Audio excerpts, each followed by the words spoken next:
Le coup tordu, ici on vient parler vélo, ici on vient parler cyclisme. Le coup tordu, c'est le podcast des passionnés pour les passionnés. Il n'y a pas de jingle dans le coup tordu, on y va direct pour parler cyclisme et pour analyser tous ensemble la 7e étape du Tour de France 2025 qui va amener les coureurs du côté de Mur de Bretagne. Je vous retrouve en solo pour cet épisode, alors peut-être que Thibaut va apparaître à un moment donné dans le Discord du coup tordu et va apparaître pour cet épisode, mais en tout cas voilà, pour l'instant j'attaque en solo pour cette analyse de la 7e étape du Tour de France. On va revenir sur ce qui s'est passé aujourd'hui avec la victoire de Ben Illy.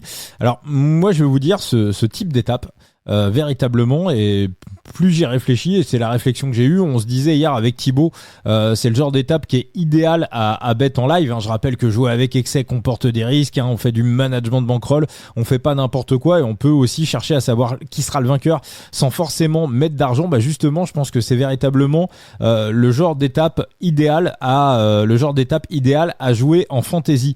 Et là, je vais pas forcément vous faire la promo de ça limite. Il y a plein de jeux de fantasy. Allez sur celui qui vous convient le mieux. Les jeux de fantasy qui sont littéralement en train d'exploser ces dernières semaines, ces derniers mois, notamment dans le cyclisme. On met pas d'argent, on fait sa petite ligue fantasy, on choisit ses coureurs, on fait son étape, et si en plus on est tombé sur un bon site qui fait de la fantasy, en plus c'est bien parce qu'on récupère des rewards, on récupère dans certains cas des cadeaux, des choses comme ça, et on se mouille pas financièrement. Et moi je trouve véritablement que ce concept de jeu fantasy, parce qu'il y en a pas mal dans le cyclisme quand même, donc allez sur celui qui vous convient le mieux et amusez-vous comme ça. Moi c'est le conseil que je peux vous donner. Si vous avez eu la bonne analyse, vous prenez zéro risque et vous aurez la récompense de monter dans un classement, d'avoir un petit cadeau, d'avoir une petite récompense. Et puis si l'analyse a été mauvaise, vous n'avez absolument rien perdu. Pour ce qui est de la victoire de Ben Illy, alors de mon côté, est-ce que c'était un bon gros no-bet sur cette 6e étape? Non, c'était pas un bon gros no-bet, parce que quand Thibaut me demande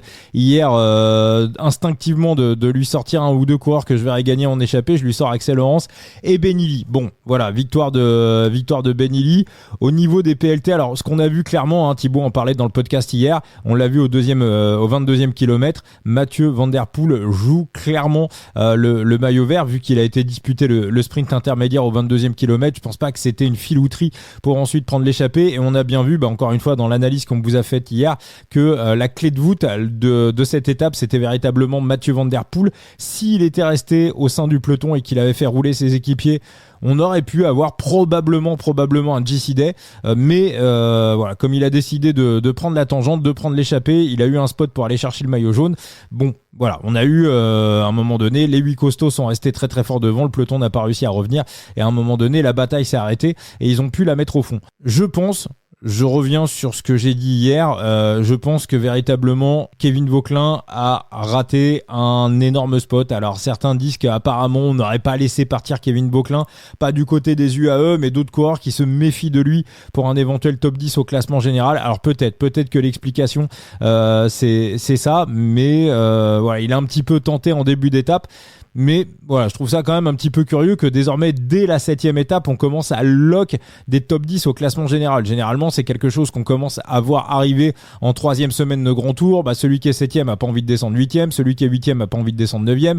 Ce qu'il faut savoir, c'est qu'il y a des primes à l'arrivée, c'est qu'il y a aussi des points, UCI. Donc, ce genre de tactique où on commence à compter les minutes dès la première semaine d'un Grand Tour, je vous avoue que c'est assez inédit, mais c'est peut-être la raison pour laquelle les Arkea n'y ont pas cru, et apparemment, même Emmanuel Bubert le disait dans les consignes, dans les interviews hier soir, il avait très peu de doutes sur le fait qu'on laisse pas sortir Kevin Vauquelin pour aller chercher le maillot jaune. Maintenant, ce qu'il aurait pu tenter aussi, un coup qui est peut-être un petit peu moyen, mais ça n'a pas non plus roulé très très fort dans le peloton sur l'arrivée de l'étape. Pourquoi il n'a pas cherché à reprendre une minute en attaquant à contre-temps derrière le peloton, peut-être à 20-30 km de l'arrivée?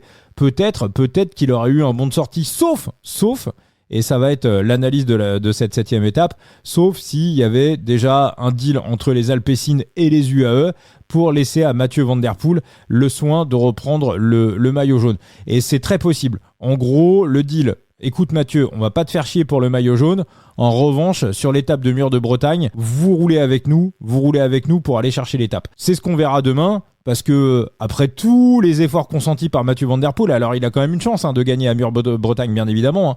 Il peut à la fois courir pour défendre son maillot jaune et il peut aussi courir pour aller chercher l'étape. Dans les deux cas de figure, on est à peu près cohérent.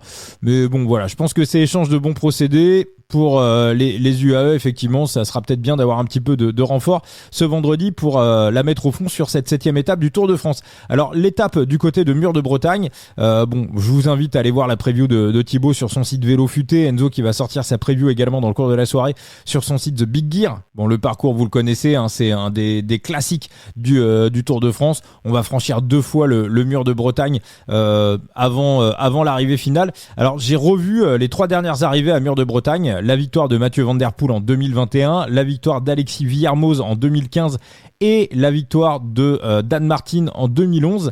Et moi, finalement, il y a quelque chose qui m'a marqué. Alors, le Mur de Bretagne, un petit peu pour vous diviser l'ascension, c'est vrai que c'est assez raide, mais c'est surtout très raide dans sa première partie. Hein. L'ascension fait 2 km.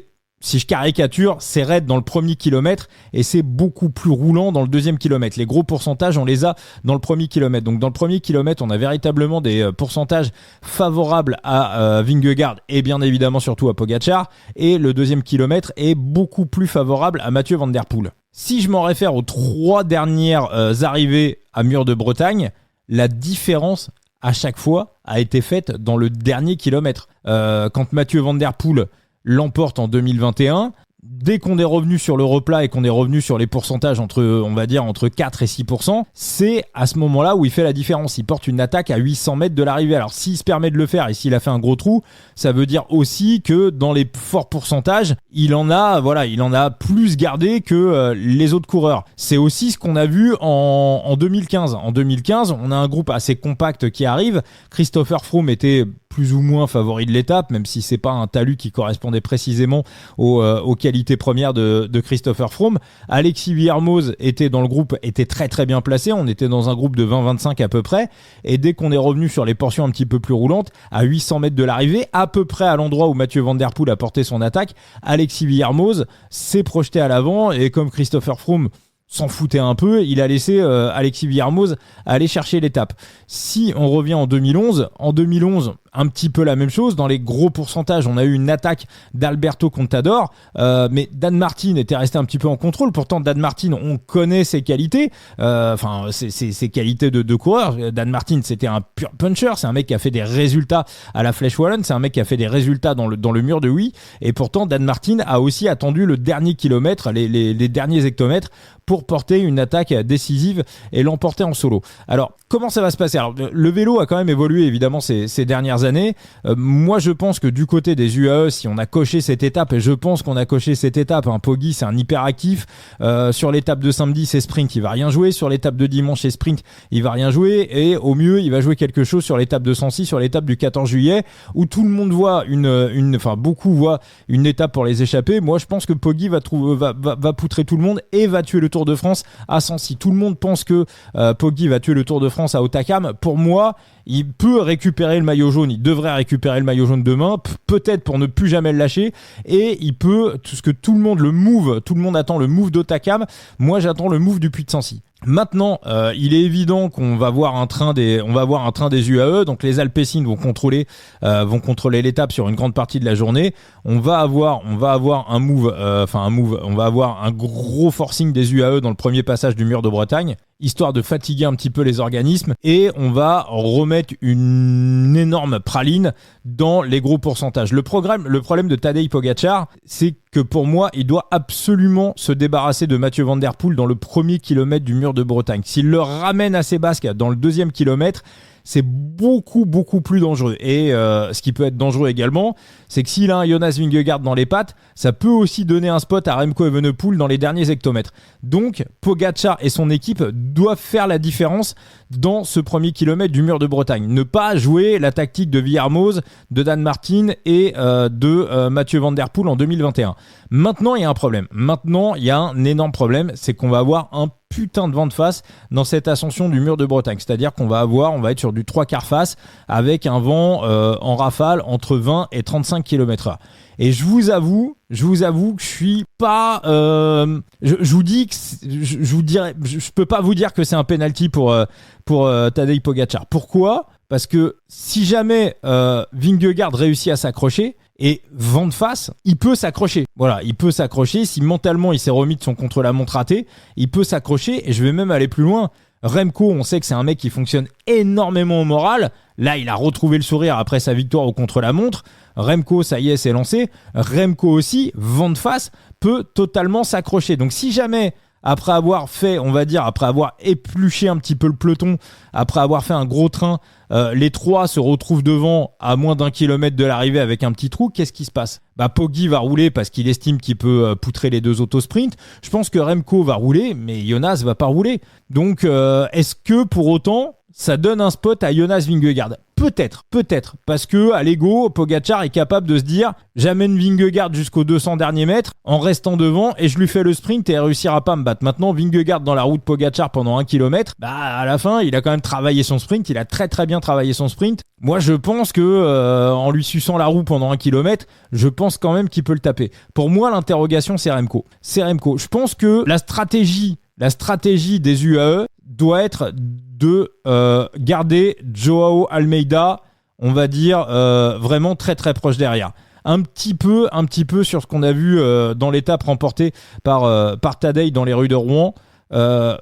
C'est-à-dire, Tadej placer une attaque, si jamais c'est user tout le monde, parce que Tadej, l'arrivée de Rouen, le final, je parle des 100 derniers mètres, était pas beaucoup plus dur que l'arrivée que l'arrivée de Boulogne-sur-Mer où il a été battu par Van Der Poel. Sauf que l'approche était beaucoup plus compliquée et il avait véritablement vidé les jambes de Mathieu Van Der Poel pour le sprint final. Donc je pense que la stratégie doit être à peu près la même.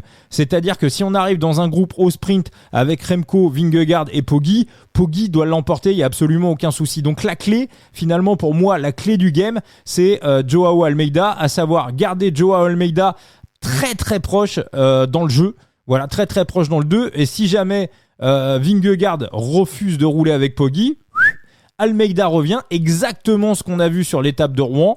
Il fait le train-train jusqu'aux 150-200 derniers kilomètres. Victoire de Poggi au sprint. Maintenant, le facteur X, c'est Mathieu Van Der Poel.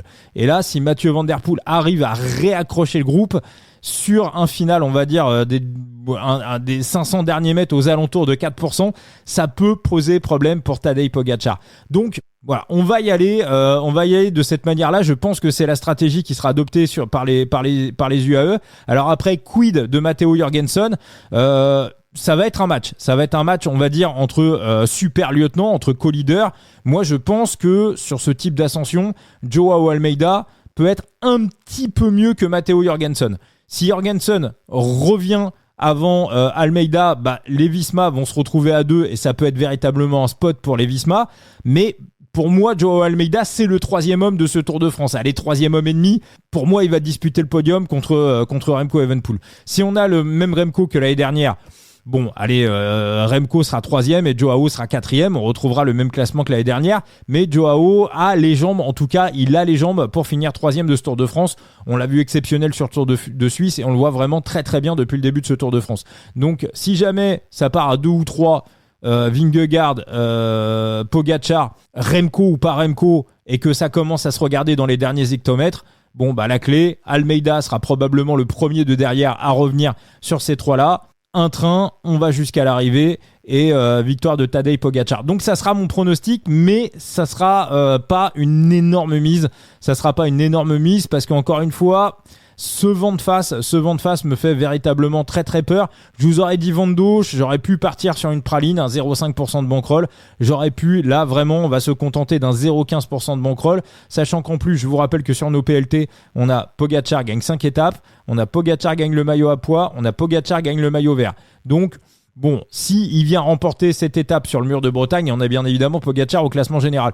Donc si jamais il remporte le mur de Bretagne, bon, voilà, on va pas, comme dirait mon Benoît Tréanton, faut éviter de mettre trop ses œufs dans le même panier. J'ai mis sur ce Tour de France quasiment tous mes œufs dans le même panier. Bon, pour l'instant les pics sont plutôt valus. Pogačar, on l'a pris à 7 quasiment au classement du maillot vert, il est à 4. On l'avait pris à 1,80 à la gagne du classement général, il est à 1,20. Au classement des grimpeurs, je crois qu'il est à 1,90 ou à 2, on l'avait chopé à 2,75 et remporte au moins 5 étapes. Je pense que le bet n'est plus disponible. Donc on sera sur du 0,15% de bankroll. Voilà, 2,14, c'est la meilleure cote que j'ai trouvée. 2,14, 0,15% de bankroll pour la victoire de Tadej Pogačar. Et après, qu'est-ce qui peut être intéressant? Moi, je pense que la value sur le top 3 de Jonas Vingegaard, elle a un peu disparu. Mathieu Van Der Poel, comment a-t-il récupéré ses efforts de l'étape de ce jeudi? C'est un petit peu compliqué. Je prends les cotations derrière. Romain Grégoire, c'est pas délirant, c'est vraiment un talus qui lui va plutôt bien. Only aussi, c'est un talus qui lui va bien. Alaphilippe, j'ai du mal à y croire sur ce type d'étape, mais enfin Loulou, il peut toujours nous surprendre. Et puis donc ouais. Et j'exclus aussi un petit peu le scénario échappée matinale. Pour moi, on va avoir une association des Alpecin et des UAE pour un GC Day. Donc voilà, victoire de Tadej, 0,15% de bankroll. On n'ira pas plus loin. Je voulais avoir un petit mot également pour Ben Illy, qui a remporté donc cette 6e étape. Voilà, je voulais en parler en intro de podcast. Je trouve que Ben Illy, j'aurais aimé pour ça en parler un petit peu avec Thibaut et puis Enzo. On en reparlera dans d'autres podcasts. Vous pouvez me laisser vos avis un petit peu en commentaire un peu partout sur les réseaux sociaux. Je trouve que Ben Illy, il a souvent été à tort présenté un petit peu comme un poulet sans tête. Et moi je trouve que c'est un redoutable tacticien. Déjà si Pogačar était pas là, il aurait un palmarès en classique mais abyssal, la manière dont il avait fini deuxième à l'Amstel derrière Poggi, c'était en 2024 il me semble. Il l'aurait gagné. Si Poggi n'était pas là, il l'aurait gagné avec une belle avance. Donc quand Poggi fait des shows, Ben Illy c'est aussi quelqu'un qui est capable de pas faire la même chose, mais de temps en temps sur des parcours un petit peu classiques de classique est capable de faire des exploits, on va dire pas très très loin en fait, un petit peu du même calibre, on va dire plus petit calibre. Et il a aussi cette faculté toujours. Alors aujourd'hui il avait les jambes, il a fait un truc de dingue, c'est le premier attaquant, c'est le gagnant. Enfin bon, il était complètement au-dessus du lot. Je pense qu'il gagnera d'autres étapes. Maintenant, notre ami Ben Illy, il arrive toujours à sentir le moment où faut partir. Et quand il place un move, généralement, quand il prend 5 ou 10 mètres, c'est compliqué de le revoir. Il est petit, il paye pas de mine, mais je pense que c'est un mec qui est très très intelligent. Et c'est d'ailleurs Bastien Tronchon qui avait fait Bistro Vélo, son équipier à la IF. Qu'est-ce que je dis moi? Bastien Tronchon, Alex Baudin, je confonds tout le temps Alex Baudin et Bastien Tronchon. Et Alex Baudin disait justement que c'est un mec qui réfléchit énormément, qui calcule beaucoup ses coups. Donc voilà, donc j'ai envie de dire, si j'avais envie de caricaturer, je dirais qu'il est beaucoup moins con qu'il en a l'air. Mais je pense que c'est ça son intelligence, justement, c'est ça sa grande intelligence. Pour reprendre la phrase de l'autre, c'est faire croire aux cons. C'est voilà, la phrase précise, c'est jouer au con pour faire croire aux cons qui croient que t'es con. Voilà. C'est un peu ça, Ben Illy. Jouer au con pour faire croire aux cons qui croient que t'es con. C'est une phrase de Damso. Voilà, je cherchais la référence. Merci pour ce coup tordu. Donc Thibaut, ses analyses sur Vélo Futé. Louis-Pierre Frilu qui lui a fait une dédicace d'ailleurs sur Eurosport aujourd'hui. À un moment donné, il parle de Thibaut. Il dit Thibaut m'a envoyé l'info. Steve Chanel, vous avez dû l'entendre. Steve Chanel dit Thibaut Nice et Louis-Pierre a répondu non, Thibaut Chambre. Donc voilà, il a été mis dans la même phrase que Thibaut Nice. Donc Thibaut, ses analyses sur le site Vélo Futé, c'est preview. Donc sur Vélo Futé, Enzo, le site c'est The Big Gear et puis les réseaux sociaux du coup tordu. Vous êtes bientôt 500 sur YouTube, Instagram 550. Allez me cliquer tout ça. 2700 sur Facebook, 2700 également sur le X, sur le Twitter, et puis 10 000 également, 10 000 sur TikTok. Ça c'est beau, ça fait plaisir. Donc abonnez-vous, allez cliquer tout ça, et on se retrouvera demain pour les pronos et pour l'analyse de la 8e étape. Ciao les amis.